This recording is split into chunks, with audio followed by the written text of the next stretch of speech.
या बच्चे देने वाला भी अल्लाह है, बच्चियां देने वाला भी अल्लाह है। जिन्हों चाहे मेरा रब बेटे अता फरमा देवे, जिन्हों चाहे मेरा रब बेटी अता फरमा देवे। मेरे भाईया बच्ची पैदा होने दे अंदर औरत दा कोई कसूर नहीं है। अज मैं नौजवानों नूं वेखदा वां जेड़े कहंदे ने जनाबे वाला अगर बच्चा पैदा ना होया मैं तैनूं तलाक दे देवांगा, सानूं बच्चा चाहिदा है, बेटा चाहिदा है। और मेरे भाईया बच्चा पैदा करन दे अंदर औरत दा कोई कमाल नहीं है, ते बच्ची पैदा करन दे अंदर औरत दा कोई कसूर नहीं है। मेरा रब जिन्हों चाहे बेटियां अता फरमा देवे, जिन्हों चाहे बेटा अता फरमा देवे।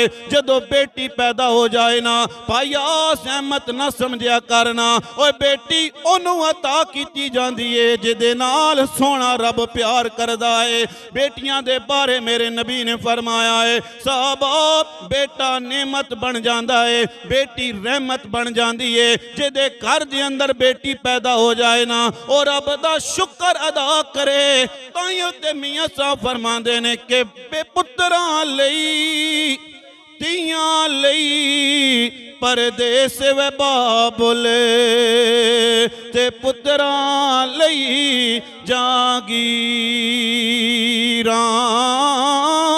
दुख सुख सहना कुछ नहीं कहना ते ए थियां दियां तकदीरां।